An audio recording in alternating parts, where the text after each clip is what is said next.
Minecraft's hunger system is one of the game's most poorly done mechanics. And I'm really not exaggerating that to make this video more exciting or anything, it is just not a very well done system. And typically with the more poorly designed systems or mechanics in Minecraft, Mojang has at least somewhat of an excuse for why they don't improve it, like they don't want to make the game too complicated or anything. But with the hunger system, there really isn't much of an excuse.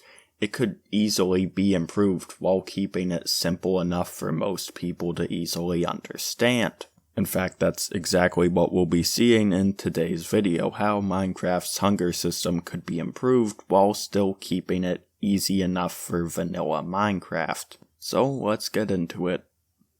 Starting off with the big elephant in the room, that's that there are some foods that are simply objectively the best, and they really aren't any more difficult to get than the other foods. Most players just end up eating a steak every here and there. It becomes basically just an inconvenient task that you have to do every few minutes. And making the steak is as simple as just killing a cow and throwing the beef in the furnace.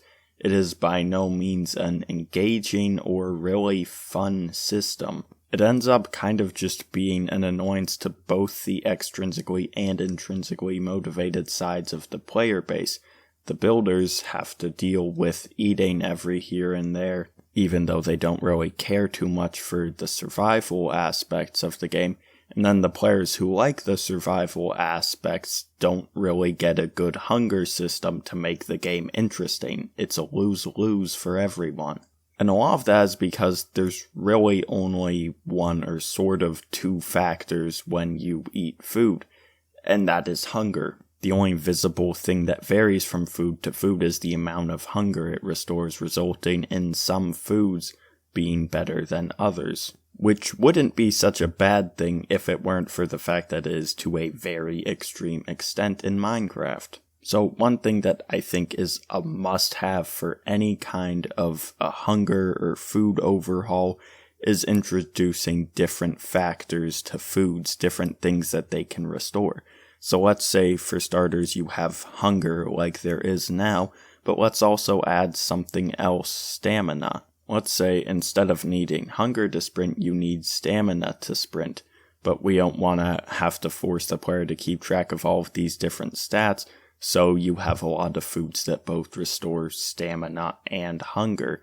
And then, as a third additional factor, you can have foods that immediately restore health, like they used to in Minecraft and like they do in many other games. This already creates a lot of different possibilities for foods, some that can be better at certain things, like maybe one food will be really good at giving you instant health, another will be good at giving you more stamina, one might be better for hunger. I'll also draw on some inspiration from Green Jab's Fixing Survival series here, which I would recommend watching, and say that maybe different foods should have different times that they take to eat. So let's say you have things like carrots and apples that are quick snacks. They're quick to eat and they restore a bit of health or hunger or stamina.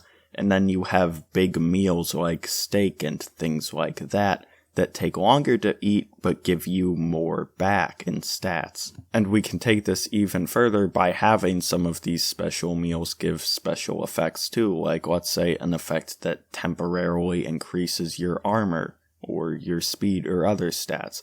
Maybe some stats that can't be gotten from potions like poison immunity.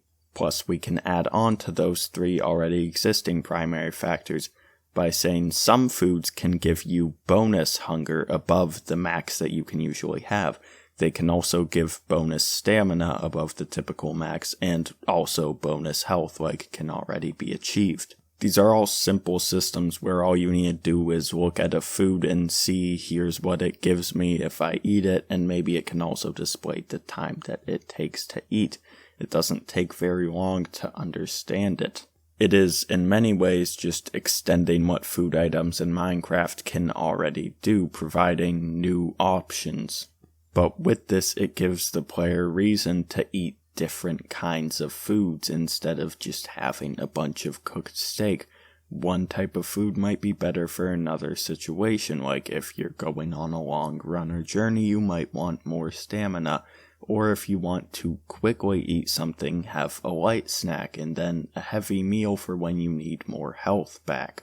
It's simple, it's straightforward, it makes sense, and it improves the system a lot. Mojang could start adding more foods again, with players actually having reason to eat them instead of just steak. In fact, with this, an actual update to foods would be great, adding in all kinds of new recipes and different foods that you can make. New cooking stations would also be very nice, as we are now getting crafting stations for all of these different things, and yet all of cooking is still just done in a furnace or a smoker. I know Mojang doesn't want to add a lot of complicated foods that can be made, but honestly, there isn't much reason not to. It can just add to the fun of the game, and why wouldn't Mojang want that? I mean, you can already make things that are relatively complicated like cake and pumpkin pie. Why shouldn't I be able to make other foods like that too? Plus, with the previously mentioned changes to the hunger and eating system, it would actually make sense to add all these new foods, since they could all do different things and give different buffs to the player. Not to mention, having actual different recipes and foods that can be made would be really good for roleplay in general. I say this as someone who has run restaurants in Minecraft. It would be really nice to have just the ability to cook all of these different things. And well, one, my cat is in front of my monitor again. Two, I think that's all we really need for a hunger or food update. But there is another thing that could be done, and that is a sort of balanced diet system, which doesn't seem completely necessary with the previous changes, but it still could be nice to have. Though when I've seen people suggest a sort of balanced diet system, it usually ends up being in a pretty complicated way. So here's my idea for a somewhat simple one. You have these 5 food groups. Let's say you can see them in your inventory. You have 1 bar for each food group. Whenever you eat a food that belongs to that food group, it goes up, although it slowly depletes over time. And then if you have meals that have some things from more than 1 food group, the bar of each food group would go up with it for whatever food group that food was a part of, or the many. The amount that the bar goes up by can vary depending on just the size or amount of hunger restored by the food. But once you get all 5 bars to a certain place, a certain level that they are filled up to, let's say you get a buff, so long as the bars are all in that place. Once they recede below it, then you lose the buff. The buff doesn't need to be anything too big. It could just be like a slight speed or something like strength increase, or maybe an increase to how long it takes for you to lose hunger. There could be maybe 3 different levels here. If you get all 5 bars to the first mark or the first level, then you get slight buffs. You get them all up to the second level, you get some pretty good buffs.